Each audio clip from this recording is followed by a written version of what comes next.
Ever hear a whisper in the dark and think, that's a tomorrow problem?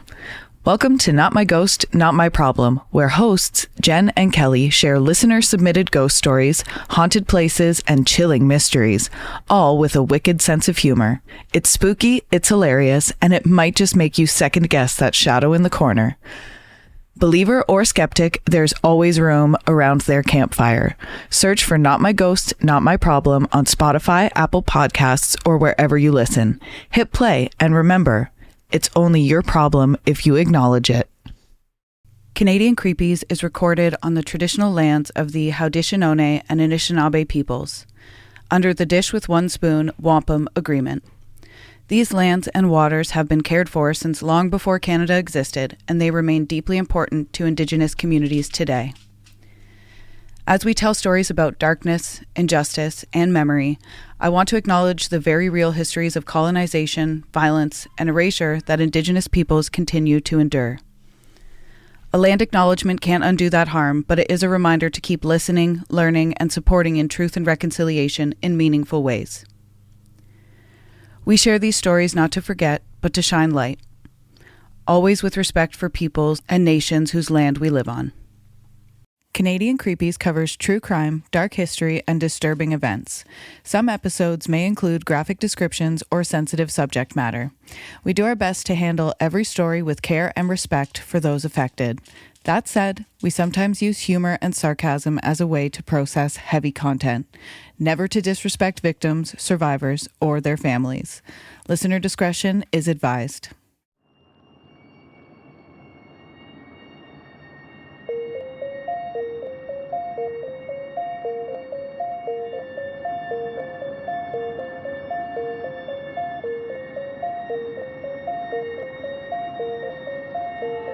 Hey everyone, and welcome back to Canadian Creepies. I'm Valerie.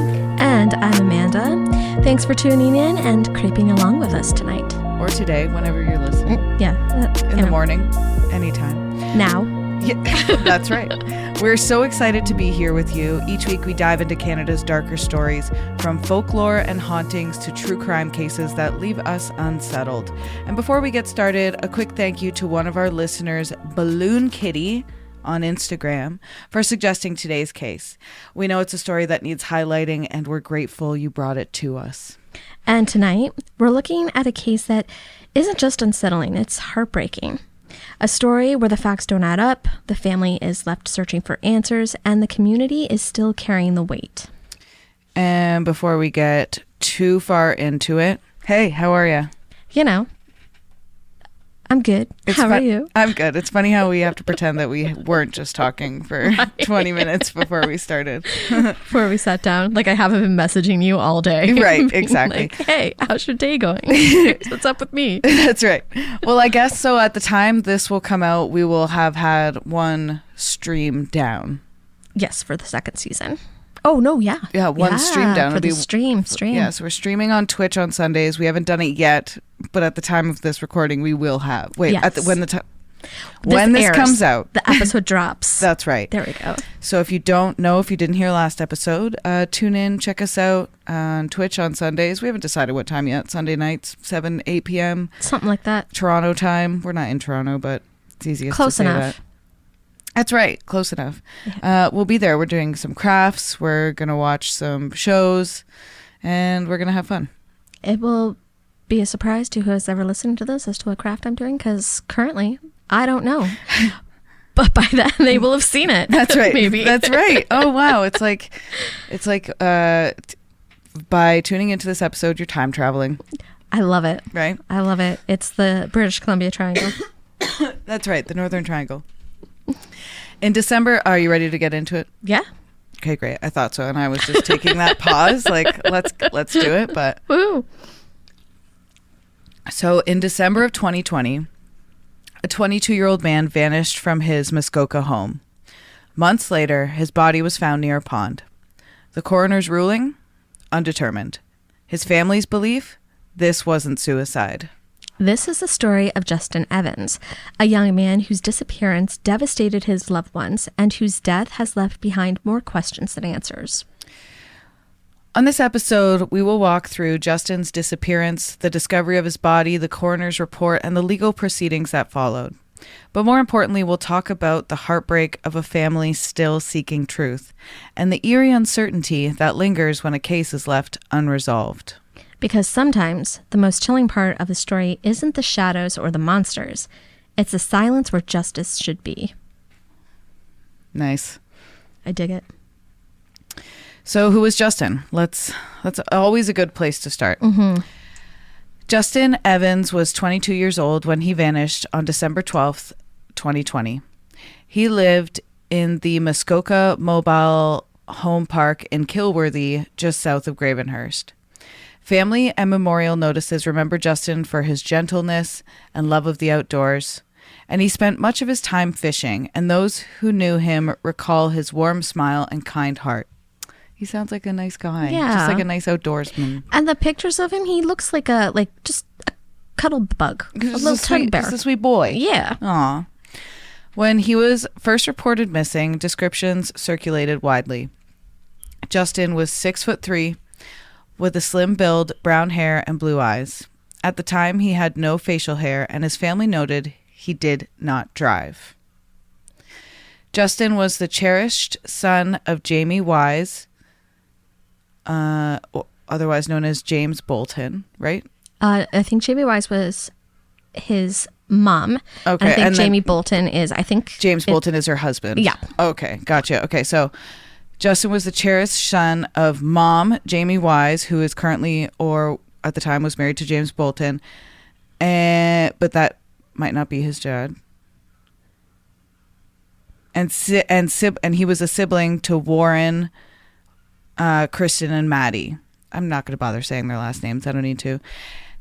Right? They were all siblings. Siblings. He also had several step-siblings and grandparents, Robert and Cindy, who were deeply connected to him.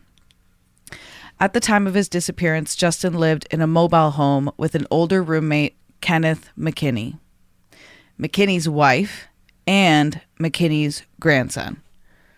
I'm like, should we do like a... we need like a dry erase. A dry erase. Here are the connections. A web mind map. It's a mind map. So Justin lived with Kenneth McKinney, McKinney's wife, and McKinney's grandson, who was one of Justin's closest friends, along with the grandson's girlfriend. Oh my goodness, that was a full house. Yeah. That was a full house of people. This household context later became important during court proceedings. And they're living in a mobile home too. So that's a lot of people crammed per into square a small foot. place. Yeah. The case quickly drew local attention and advocacy, with Justin's family making heartfelt public pleas and community members sharing updates, search efforts, and support as the weeks stretched on without answers. Justin's story unfolds in Muskoka. Hey, Valerie here. Just cutting in quick. Justin's story does not unfold in Muskoka. It actually unfolds in Simcoe County.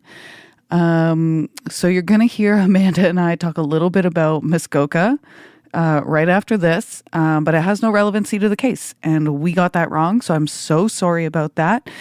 Again, Justin Evans' case did not take place in Muskoka. It took place in Simcoe County. I'm so sorry to the family and everyone for this error I made. And I will talk about it again in next week's episode. Thank you. A region widely known as Ontario's cottage country. And like where so many celebrities go, like the Biebs has a place there. Of course he does. I know. Who else? There's like other people who have places there. I don't know. Every once in a while, I hear about, oh my God, his name just evaded my head. Mel Gibson. Oh, ew. Yeah. Yeah. That's why I always notice, because it's like, why? Why are we writing about this? Like, no. Yay, he's here. Oh, joy. I mean, I guess everybody can have a redemption arc. Has this happened yet? I don't know. I don't know. I'm leaving room for it, I suppose. Unless I like that. That's kind. Well, I don't want his PR person to come to bury this podcast. Okay. So Justin's story unfolds in Muskoka. also known as Ontario's cottage country. With its lakes, forests, and seasonal cottages, Muskoka draws millions of visitors each year and is often associated with quiet leisure, summer getaways, and small-town life. With millions of visitors, it can't be that small town of a life. The reputation for scenic calm stood in sharp contrast to the anxiety and heartbreak surrounding Justin's disappearance and death. In a place defined by tourism, cottages, and outdoor beauty, the sudden shadow of an unresolved tragedy felt especially jarring. It's kind of like our last case, too, where it was a sense of community that was shattered as well. Shattered. Well, I think that happens anytime somebody, your sense of safety is just, see you later. Especially when it's somebody like you're living next to in a close community, like a trailer park, right? Yeah. I think a trailer park would be a great place to retire. I would love it. Like, I want to go there now. You don't have to do a lot of housekeep. Nope. Like, they take care of all the little pathways, so you can do your little walks and stay active and see all the community there and be social. And there'll always be someone who knows if something goes wrong with you, because everybody, they're so close. You can just yell. I think there should be more mobile homes for seniors. There's many. We need more, because there's an issue with that right now. All right, let's get into the actual disappearance. Okay. On the evening of December 12th, 2020, Justin Evans was last seen at the Muskoka Mobile Home Park in Kilworthy, Ontario, where he lived. Reports stated that he left the residence suddenly and didn't return. When he failed to make contact with family or friends, alarms quickly grew. This behavior was out of character for him. The next day, when Justin still was unaccounted for, family members began reaching out to his circle of friends and to police. The initial hours turned into days without any confirmation of sightings, and Justin was officially reported missing. Ugh, tragic. Mm-hmm. That's so sad. Your heart in your stomach, just waiting. I can't imagine. Every time the phone rings, jumping, hoping that it's them. Yeah. In the days that followed, searches were organized around the mobile home park and the surrounding wooded area. Volunteers and police combed the property-lined pond and trails. Posters with Justin photographs, his description, were printed and taped in shop windows, bus stops, and community boards around Gravenhurst and Kilworthy. Local Facebook groups circulated his picture, with residents sharing posts from far beyond Muskoka, hoping someone might have seen him or had information. Family members worked tirelessly to raise awareness. Justin's mother and siblings reached out to media, emphasizing that it was unlike him to disappear without a word. As the days turned into weeks, fear deepened. Every lead seemed to fall short. Some community members held on to hope that Justin would be found safe, while others feared for the worst. The holiday season made the absence even more devastating. I fucking guess so. Well, yeah. We lost my sister fairly close to Christmas, and that was, when we knew where she was and what happened to her. Right? I can't imagine just not knowing. Yeah. And how do you go on with these gatherings? I couldn't get out of bed. I don't know where my mind would just not. Yeah. Turkey's burnt. I didn't even buy a turkey. Right? Yeah. Make your own fucking turkey. Because this was the 12th of December. So you probably wouldn't have even bought your turkey yet. Yeah. Poor family. Yeah, it's devastating. The families gathered, but for the Evans family, that empty chair at the table was a stark reminder that Justin was still missing. That's heartbreaking. So sad. By late December, the search had expanded beyond Kilworthy, but there was still no solid clues. The quiet uncertainty left the family and the community trapped in painful limbo. There was 100 people living in that with him, and none of them knew where he went. Right? Not one of those 100. No, one of those other 99 people in that right. knew where he went. They saw him leave. Did you not? And apparently he left hurried and. Yeah. You didn't think to be hey, you good? Yeah, you all right? Hey, bro, Should you okay? I check on you? Yeah. On January 22nd, 2021, nearly 6 weeks after Justin's disappearance, his families went public with a direct appeal for information. They spoke to local reporters pleading for anyone who knew anything, no matter how small, to come forward. The appeal was filled with heartbreak and also determination. Justin's family emphasized that he was deeply loved and that he would not have chosen to walk away, and that they needed answers. This marked a turning point in the case. What had begun as a quiet, desperate search within a community became a public call to action, amplified by the local news outlets and social media. Wow. Wow. We just got to keep going. Okay. So a full year and 6 months later, Justin's body was unfortunately found by a hiker near a pond. On May 19th, 2021, more than 5 months... Oh. I should have just scrolled down and read more. Did you know it said that? I just read it and I was like, you had already said it. And I was like, well, I'll see where she goes. My bad. Because it was December, so it would have turned over the year. Yeah. Gotcha.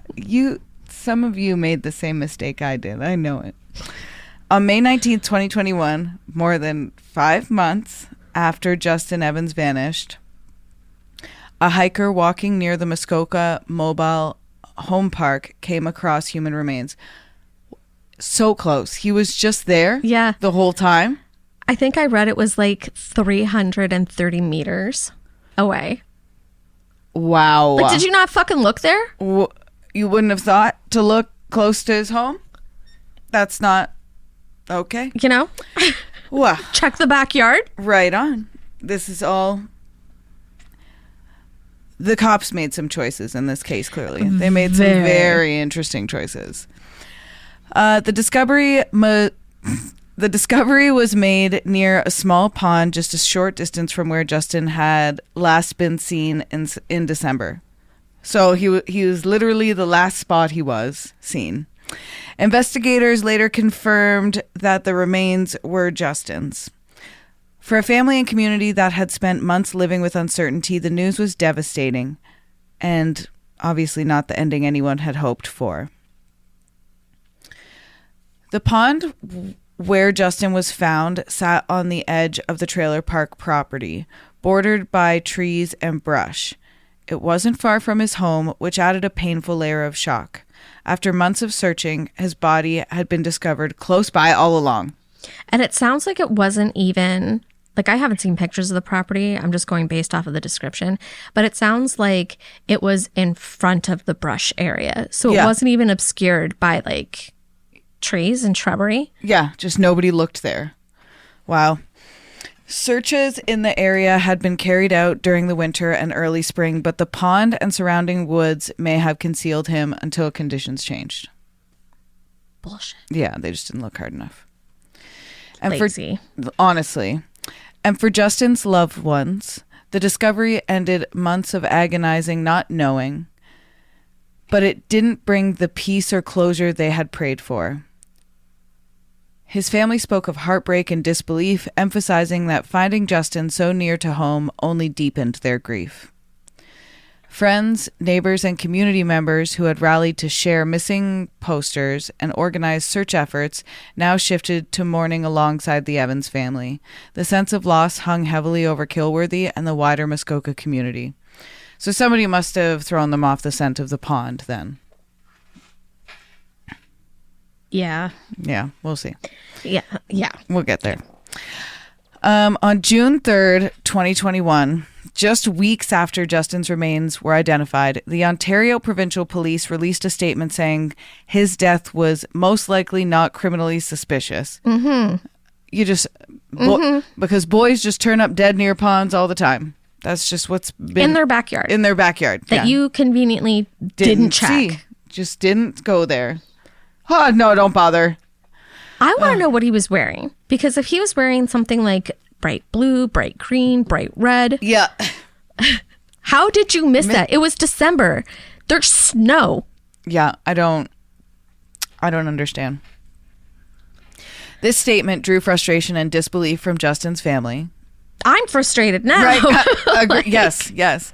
While officials leaned toward ruling out homicide, his loved ones insisted that suicide did not align with who Justin was. So they're saying it was suicide. He just went out by the pond and in December. The coroner's eventual finding of undetermined only reinforced the painful ambiguity, leaving the case suspended in uncertainty. So the coroner backed up the cops. Yeah.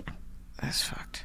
They usually do. I actually just read, I won't go into super details about what I had just read in another case, but it was like the coroner was being paid by like the city's deep-seated drug den of iniquity that was going on. I hate that. And yeah, like one of the city council guys was in on it too. So like key like witness people were like being murdered. Like the one guy was shot in the chest like 6 times and he was like, suicide. Yeah. Like, 6 times. He missed the first time and just kept he going. just had to get it right. Yeah. You surprisingly see a lot of that. Yeah. I hate that. People are not as stupid as you think we are. No. You just have the power to make it quote unquote so. Yeah, but it'll get found out. It's called freedom of information. There you go. Yeah. And internet sleuths are big time. Go Reddit. Go Reddit. So the autopsy report. Following the discovery of Justin's remains, the coroner's office conducted a full autopsy. When the results were released, the official finding was that the manner of death was undetermined. This meant that the evidence collected could not conclusively point to suicide, homicide, accident, or natural causes. So you didn't do your job. And I mean, it's hard to tell if there was like a fight nearby because you didn't check the pond. Yeah. That he was last seen near. Oh, this is months so before you found his exhausting. body. I'm tired. Like, no wonder the family is pissed. Yeah. Like, sending so much, like, I'm sending so much love to the Evans family and all of Justin's friends. I know I'm just like, from everything I've read, his mom is a badass. Sending from, hey, I don't have anything cool to say. The sentiment was there. I feel for you, and I can't even begin to imagine where you are at. And you are a trailblazer, and I'm a woman with a son. And thank you for what you're doing to pave the way for people like me. Yeah, she still is a big advocate for what happened. Like, find some sort of resolution. Yeah. For the Evan families, the word undetermined was the most painful part of not knowing at all. It did not provide any answers, only ambiguity. Ambiguity. Thank you. I got very tongue-tied there. By early June of 2021, the OP had already stated publicly that Justin's death was most likely not criminally suspicious. That's the Ontario Provincial Police had already. Yes. Yeah. This narrative suggested that the police were leaning away from foul play as an explanation. Ugh. Once we get into some of the other details, you may question that. Yeah. Justin's family, however, strongly disagreed. To them, the suggestion of suicide or accident did not reflect who he was. They believed that this case was being prematurely closed off to possibilities that needed deeper investigation. Yeah, I would say. Accident is happening at this tiny little pond that could have, by himself, where you can't determine what the cause of death is. And to the Ontario Provincial Police, besides like sexual assault or harming a child, what crime is more important than being solved than murder? Do you know what I mean? I did. To not like put all of your manpower. Not all of it. Obviously, there are other areas that need stuff. But you know what I'm saying? Kind of top of the list. You'd think. Top 5. Yeah. I did. Throw it up there with the other murders that happened. That you've ignored. I did read that his mom had said that she thinks they kind of didn't take it seriously because in like similar cases we've seen he was being discriminated against because he lived in a trailer park. Yeah. Okay. Yeah. That tracks. Yeah. But when I read that, I was like, this is all we talk about. Yeah. Is discrimination. Yep.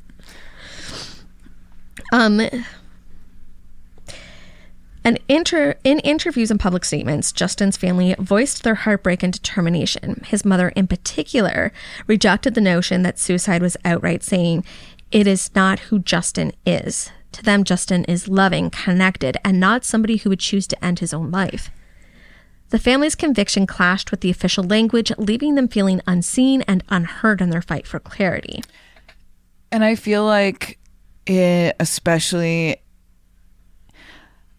in the case of like murder, I feel like we don't focus enough time onto like victims' families. No. And especially when a lot of murder is done by people known closest to them, you'd think there would be more focus on what the family thinks. Like, and not what you think as a cop who hasn't experienced any of this. Like, I would like to know if well, they it didn't say that in the book, so sorry. The hand guide, official hand guide. I didn't read that anywhere in the OPP hand guide, so oh my god, I'm gonna get pulled over.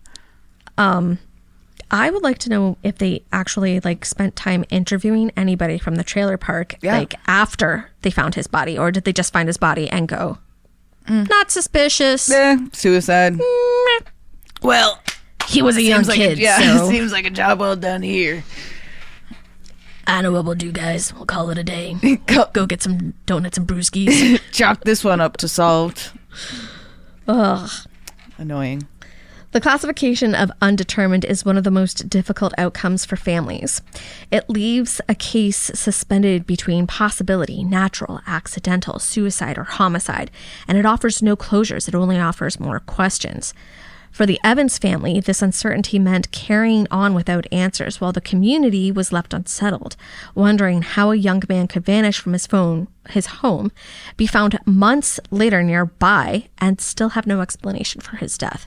No explanation. That's what I'm saying. None. How does that happen? Love that. Okay. So I have a comment from a person in a group called Justice for Justin.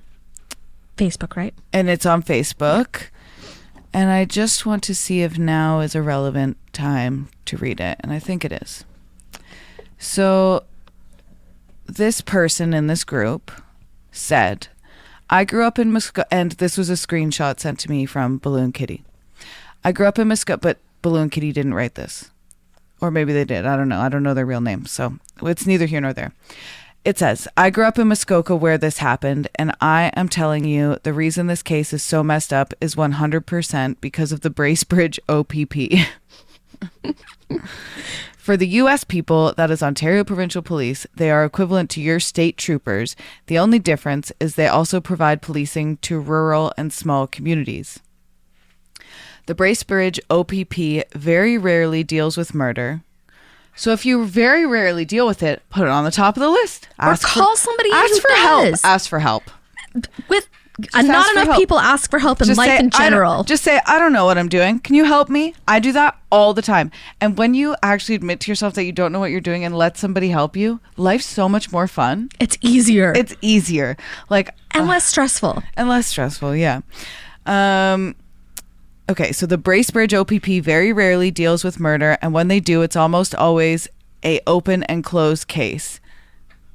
For example, domestic violence. They do not have the experience or expertise to handle a complicated murder investigation. Well, that tracks because they didn't look beside the fucking pond. They didn't look in his own backyard. So I believe that. Oh, there's some shrubs over there. Yeah, we can't go through that. And they're about to say what we said. They should have called in help, but because they didn't at the beginning and dropped the ball, they had to cover up, which is very common in the Bracebridge OPP detachment and has been for 40 plus years. Small town justice is corrupt as they come from the cops to the judges. Yeah. That's what I was just saying. Straight up. We know. We believe you. The sad thing is I don't think they will ever get justice because in order for that to happen, the Bracebridge OPP have to admit they messed up. And I assure you that will not happen unless you are extremely wealthy to hire independent investigators. This is such a miscarriage of justice. Well, fuck, look at the residential schools. We have bodies of hundreds of kids, hundreds of babies, and there are still people who are like, no. Sorry. Prove it. The one guy on my TikTok, I want to see bodies. I'm like, there's something wrong with you. You need to be mentally evaluated if you need to see bodies with your own personal eyes. I don't need to see any dead bodies. Like somebody sent me the video. What is it, a conspiracy theory? It is. It is a conspiracy theory. But somebody sent me a video. Sent me a video of Charlie Kirk being shot. Oh, yeah. That's horrific. Like, I didn't watch it. I don't need to see that. John and I both did. And it was, I just don't need to see that. One of the TikTokers that I follow was like, why have there been in the same week 2 videos of somebody dying on film, just casually sandwiched in between my videos of someone making banana bread and another person doing an unboxing for makeup? Right. What has society come to? That this is what we're putting on the internet. Yeah. And I don't care what your political views are. For those of you who are saying he didn't have empathy for other people, I shouldn't have empathy for him, that makes you just as bad as him. And why you feel you shouldn't have any empathy for him, you're just as bad if you're the same person. I don't mourn him, though. I don't mourn him. I didn't think he was a good person. I don't mourn him, and I know he thinks his daughter's life was worth less than his son's. And for that, no loss. No loss here. I feel bad for everybody who had to witness that. Yes. Who was there. Absolutely. And yes. Without a doubt. Yes. People are saying their kids, his wife, and then there's a bunch of arguments. They're better off without him. That doesn't negate the fact that is a horrific thing. They were traumatized. No, yeah. And I think we can all agree that the concept and the act of murder is very bad and wrong. Yeah. And we all know that. But him as a person... He was not a good person. Not a good person. Yeah. This 31-year-old little twerp thought he could tell me what to do with my body. Thought he should tell me to... not me, but the royal us, the women. Anyway, we're getting sidetracked. We could go on. So we could go on.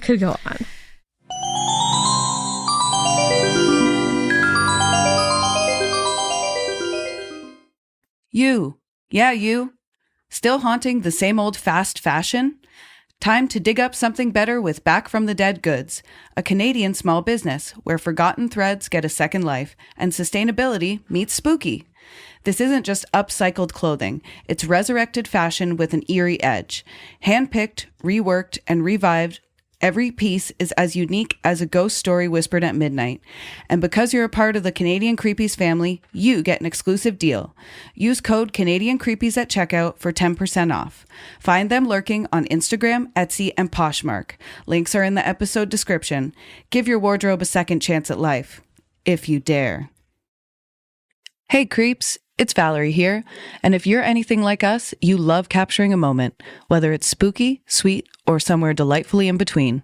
Let me introduce you to our go-to for stunning shots, darkroom photography, based right here in the heart of the Niagara region. Mel, the brilliant eye behind the lens, is a lifestyle and creative photographer who brings a little bit of magic and maybe a touch of mystery to every session. She's got all her prices listed right on her website, super transparent, no tricks, and she runs killer seasonal specials around Mother's Day, Halloween, Christmas, and more. I'm telling you, her Halloween sessions, creepy perfection.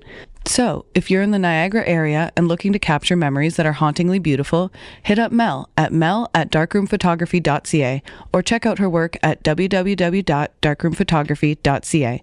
That's Darkroom Photography, where your memories come to life, even in the dark. Looking for your next obsession? The Creators Collective Podcasts is your gateway to the dark, the chilling, and the downright fascinating. We're a community of independent podcasts with one goal: to share the best in true crime, paranormal tales, folklore, and unexplained mysteries. Whether you crave cold cases that won't stay closed, haunted histories that refuse to be forgotten, or stories that make you sleep with the lights on, there's a show waiting for you in the collective. And when you join us, you're not just listening to one podcast. You're stepping into a world of creators who love this stuff as much as you do. Check out the Creators Collective today. Follow the link in our show notes to discover your next favorite podcast. We'll be waiting for you.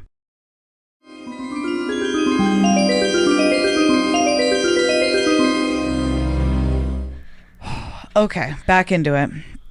So, the roommate and legal developments. Kenneth McKinney. Everybody remembers that name? Ding, ding, ding.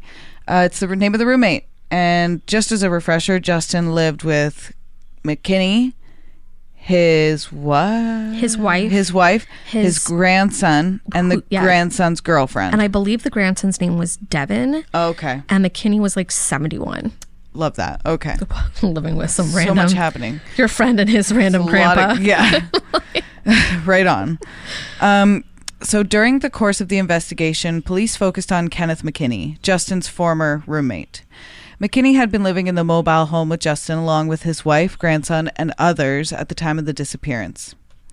Investigators determined that McKinney had deliberately misled them, giving them false information that complicated the search for Justin and diverted attention away from usual leads. As a result, McKinney was charged with obstructing justice in connection with the case. So there's that. Mm-hmm. But I mean, I think they maybe also used him as a little bit of scapegoat for themselves. But maybe not. I don't know. When you hear all the facts, it kind of seems like, well, we had to do something. I hate that. You don't. You do have to do something, but do the right thing. And apparently, this McKinney guy had, he was a lifelong, veteran alcoholic. Yeah. And he had a string of criminal charges against him. I think the last time, from what I read, was 2016 that he had a criminal charge, and I think it was impaired driving. Oh. So not close to murder. Yeah. And what he did was he told the police that he was in Barrie at the time of the disappearance with his grandson. But he wasn't.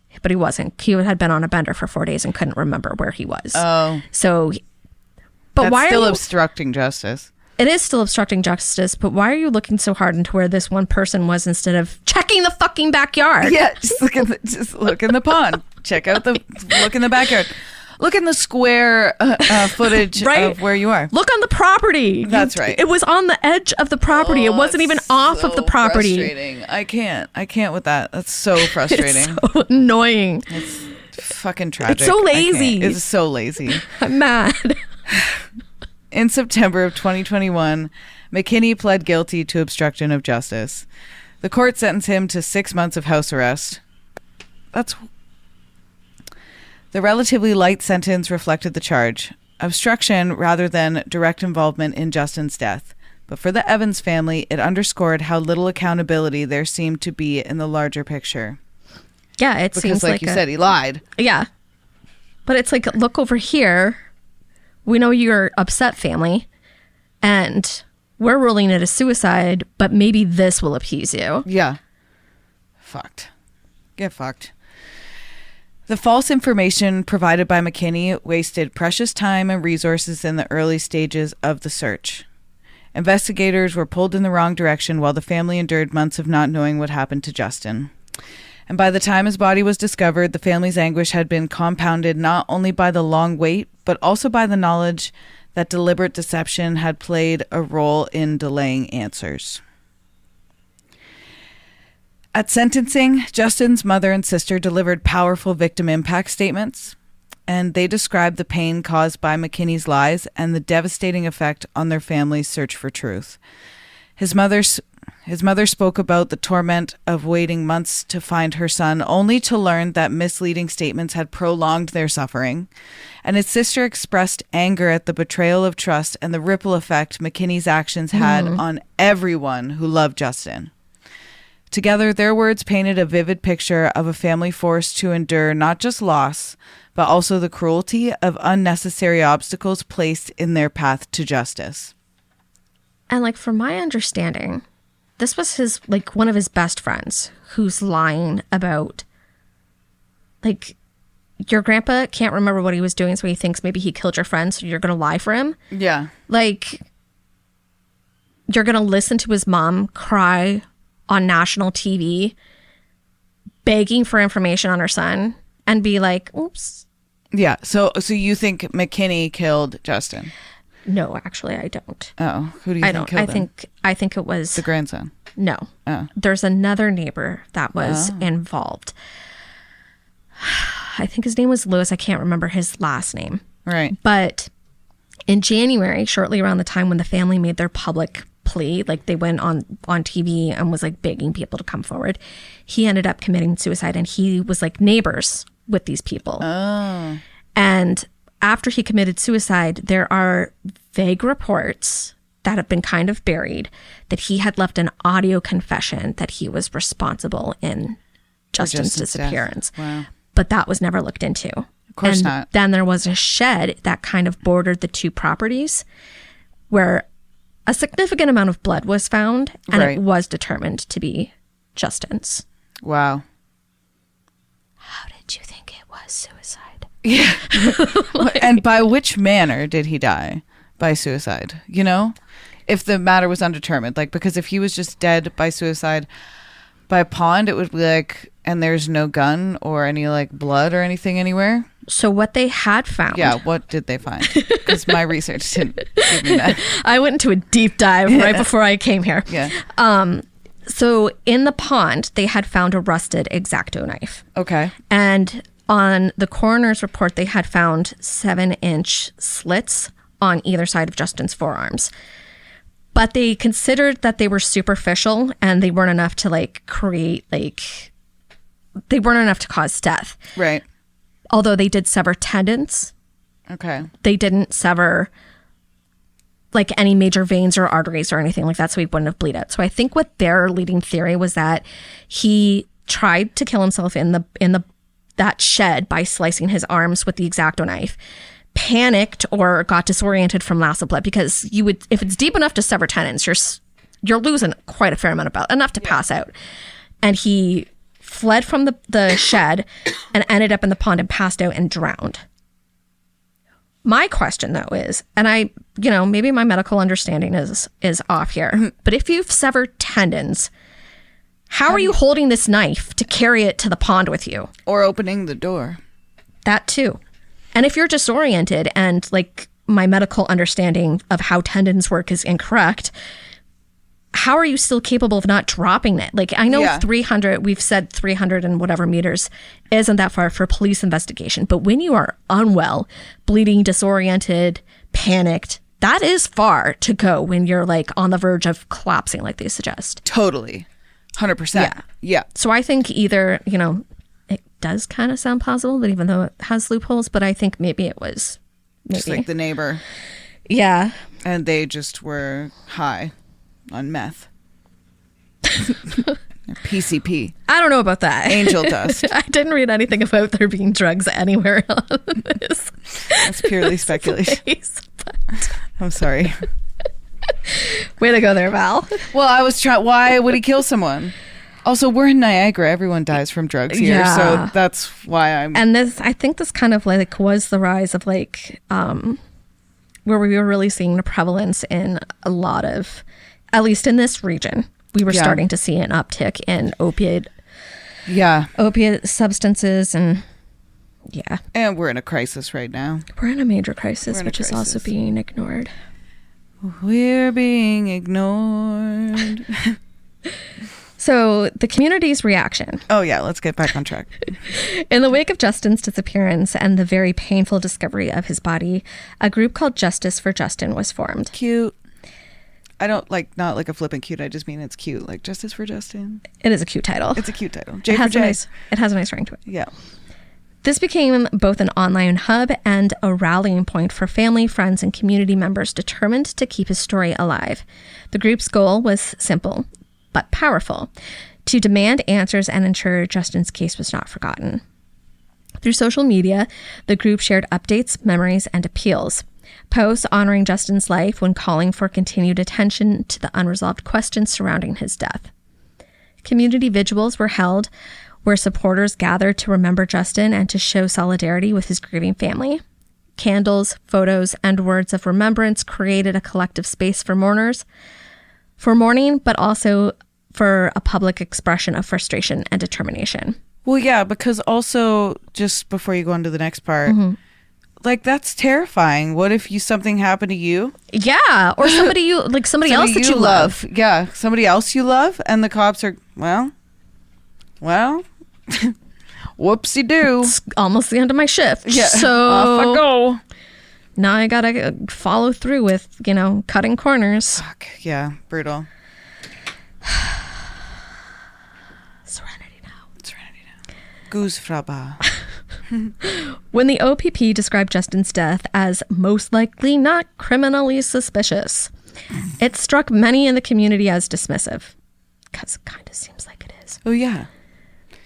And your people, there is, like, just genuinely, there is a disconnect between the community and law enforcement. Yeah. Some police officers don't live in the community they serve. Yeah. Like, I know one of the lead homicide detectives for Toronto lives in St. Catharines because I used to be his bartender. And they just do that for safety. You know what I mean? Yeah, but I guess so that there's tracks. such a, if you don't, like, not all the time, but occasionally. And it can, and even if they are living in the community, they have their own spots, they have their own bars, they have their own, you know what I mean? They probably live, I don't know. I don't want to speculate too much about cops, but there is, like, you know what I mean? So the community would, and when you're in law enforcement, there's just a disconnect. When you're in law enforcement, I feel like that you just get to this place where you're disconnected from your community. And I guess a part of you has to be. But I think that's why we talk about abolishing the police, because you can't be disconnected from your community and serve your community and protect the community and protect them. You have to know what the is going on. When there's no understanding, you can't. You need to know your people, your neighbors, who you're protecting, and also it dehumanizes the people you're protecting if you're not living amongst them and interacting with them. Which is something we see in a lot of cases. Totally. And almost every story we've talked about, aside from the one from last week, which there was no way they could have botched that. There was so much evidence. Yeah. So a couple of teens, who, committed a crime in, a very, very public space with tons of witnesses and on camera. But, that was wild. That was a wild one. The family members were particularly vocal, rejecting the idea that Justin's death could be brushed aside as a closed matter. For them, a statement reinforced the gap between what officials were willing to say, and what loved ones believed. See, and that is, to me, as an outsider, somebody who's not in law enforcement, that seems like such an easy thing to do. Believe the victims' loved ones. They know their life. They've spent all of it with them. Yeah. It seems like such an easy thing to do. Like, and then that disconnect on one level would be, that's why, it's so frustrating because it's just believe them. Well, it's like when doctors don't believe what you're saying too. And I'm like, I know my body. Yeah. And I have self-diagnosed and then gone to doctors and been like, this is what I think it is. And they've been like, actually, you know what? After 6 months of investigating, it turns out it was exactly what you thought it was. And I'm like, thanks for believing me. Yeah, thanks. And listening to any of my symptoms. Right. And well, that's like sort of lucky for us because we're white even. It's worse for... Yeah. Like it's way worse for Black women and Indigenous women in the medical community. It's fucking awful. Especially if they're not from, like, they're immigrants. Yeah. It's like, okay, so they have a harder time communicating with you that makes them less human. Like, I don't understand your fucking logic there. Help the people. I will say that there also is sometimes pressure from like the higher ups in, like there's a hierarchy in the police department. And a lot of it is our numbers aren't looking good. The mayor wants you to bring crime down. And if crime isn't coming down because you're not investing the money as a city into having programs that stop the crimes, they then have to. And I get that, but that's up to the people on the ground floor to say, I need this. I need this. They can't just keep doing what they're doing. That's what your union is for. Police have unions, right? Yeah. Totally. They do, right? Absolutely. Yeah. Or even like protest. What are they going to do without, strike? Exactly. Do something. If you think it's wrong, do something. You know what I mean? If you are committed to protecting and serving your community, then do the right thing. Yeah. And I will tell you, from a lifetime of 35 years of living, the right thing is 100% always going to be the hard thing. Yeah. The right thing is always the hard thing. So if it feels hard for you to do, it's probably the right thing for you to do. And it's not just for you, it's for the royal you and for everyone behind you, you know, and underneath you. God, stand up to the man. Fuck the mayor. Screw the mayor. We get very angry on this, I know. this show. I like it. We're fiery. I'm not worried about it. Me neither. Someone's got to be angry for these people. Somebody has to. Somebody has to fucking say it. And I got some anger in me. Today I thought to myself, I think I want to, and I've like started this process before. I really do think I want to train and fight someone, like box someone, you know, in my weight class. Oh my God. Okay. So backstory on how Val and I know each other. We like had small businesses that like kind of coincided. And then I took these, but Val is a dancer. Yes. She teaches dance. And I took one of those sexy dance classes that she was leading. And we actually had our video in a boxing, it was like a boxing club. Yes, we did. And you were mentioning that you wanted to do boxing then as well. Yes, I still want to do that. Kickboxing place. Back to the story. Yeah, back to the story. That was fun. But that was the goal then. I was like, I want to fight someone because I think, some rage. But then like a friendly fight, you know what I mean? Like for the points and then hug them after and go out for dinner or something. Friendly competition. Yeah. I give you a black eye. Let's get some food. Yeah, exactly. Chinese. Exactly. Yeah. So the official stance that the case was not suspicious stood in stark contrast to the community's conviction that something more had happened. This divide created a lasting tension. While police moved forward as though the case was largely resolved, the Justice for Justin group and supporters refused to accept that narrative. Don't accept it, queens and kings and theys. And thems. And gays. Yeah. And all of the above. Yes. And everything in between. And the dolls. Protect the dolls. For the Evans family, the community's solidarity was both a comfort and a validation. Their fight for answers was not carried alone. It was echoed by neighbors, friends, and strangers who all shared their belief that Justin's story demanded more scrutiny.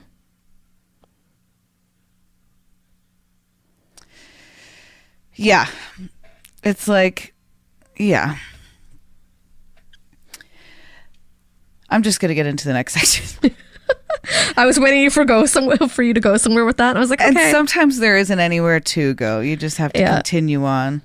And that's a life lesson, let me tell you, folks. I'm just kidding.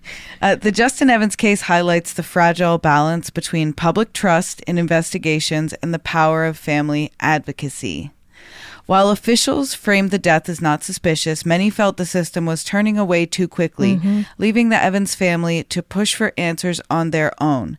Their persistence, speaking to the media, organizing vigils, and building the Justice for Justin group underscores how families often become the strongest advocates for justice when official channels fall short.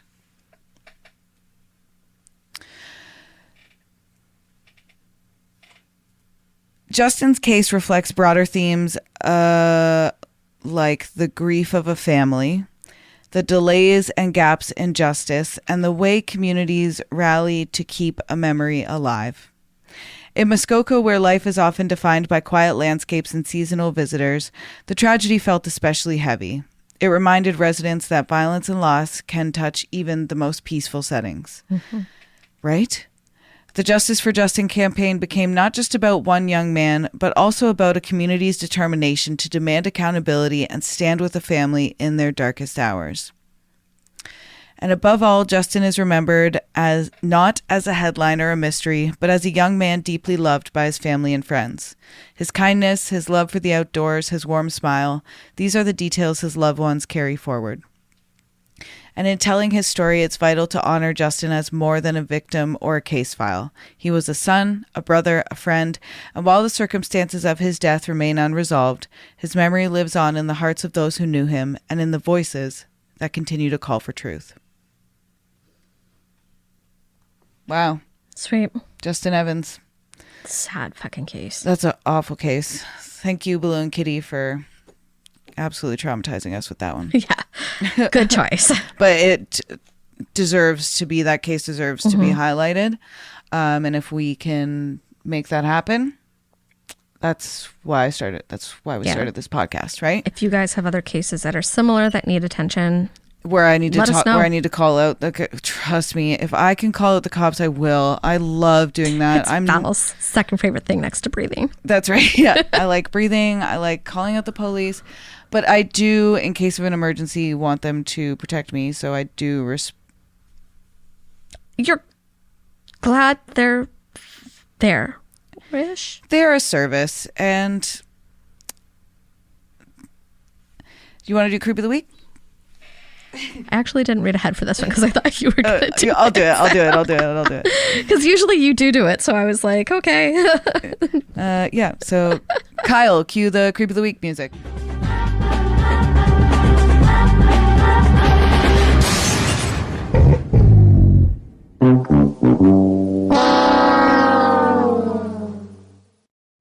Oh, so I'm glad you didn't read it then.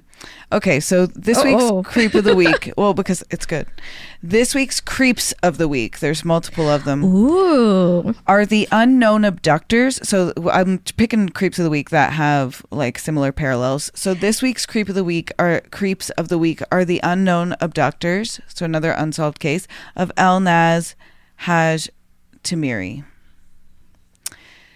This week's Creep of the Week isn't a single person. It's the unknown men who abducted Elnaz Haj Tamiri. In January 2022, Elnaz was taken from a relative's home in Muskoka Beach, Ontario, by 3 men dressed as police officers. Oh my God. Can't trust fucking anybody. You can't trust anybody. Despite arrests in related cases, the men who physically dragged her away that night remain unidentified, and Elnaz herself has never been found. That's fucking terrifying. So when I was working as a server, the one girl I was closing with one night, she was like a young, I was a lot older than, well, not a lot older, but like I was relatively older than some of the girls who were working there. They were all like first time Brock University students. And the one girl was like, I've got to go. Like my friend is panicked. She was walking home from like St. Paul Street and St. Catharines where the bars were. Mm-hmm. And 2 guys came like walking from the opposite direction. So they were headed in her direction. They walked on either side of her, grabbed her from underneath her arms and just took off with her. And when she woke up, she was in this random empty bedroom with all like the lights off and like had no idea where she was. And luckily she was able to like open up the window was unlocked and it was like the ground floor almost. So she was able to climb out and was like, I need someone to come pick me up. So I was like, leave, go get your friend. Like whatever happens in the restaurant, I've got this. Yeah. But like go take care of her, see if she's okay. Yeah. And they never caught the people. Oh my God. That's terrifying. Okay, well, I'm not sleeping tonight now. Sorry. Oh my God. Like the Evans family and that woman's family, Elnaz's loved ones, well, she's alive. Elnaz's loved ones have been left in agony, pleading for answers. They've also organized vigils, spoken to the press, and begged for information, but the core truth remains missing. Who took her and where is she now? So fucking sad. The Creep of the Week here is the faceless, nameless absence of accountability. We don't know who the abductors were. We don't know what happened to Elnaz, just as Justin's family has been forced to live with the undetermined. Elnaz's family lives with the shadow of the unknown, the unbearable limbo between hope and despair. This case parallels Justin's story in its painful ambiguity. Both families are trapped by uncertainty, both forced into the role of advocates, and both haunted by questions with no clear answers. Sometimes the creepiest part of a story isn't a monster you can name. It's the unknown figures who vanish into the night, leaving families to carry the silence. Yeah, that is terrifying. Mama? Oh, never mind.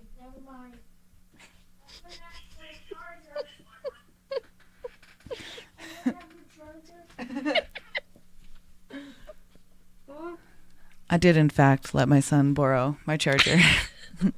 He's so cute. And we're leaving that in. Justin's story is a painful reminder of what it meant to live with unanswered questions. For his family, the ruling of undetermined has left him in a place of grief without closure. And for the community, it's a wound that never fully heals. And that's what makes this case so haunting. It's not only the tragedy itself, but the silence that followed, the absence of clarity, the uncertainty that lingers long after the headlines fade. Families like Justin's deserve more than that. If you or someone you love has been impacted by crime, trauma, or grief, there are resources available.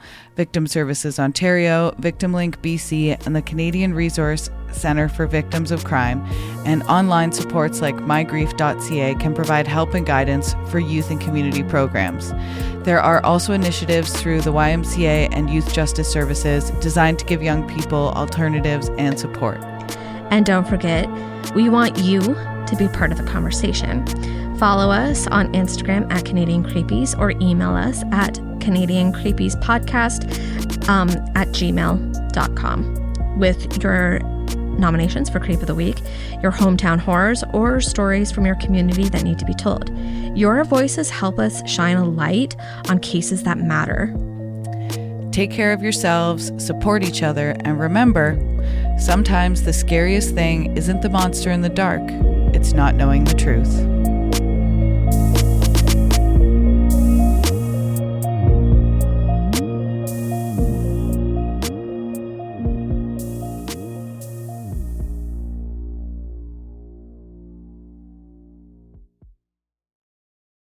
Thank you to Kyle McDonald for editing and composing our theme song.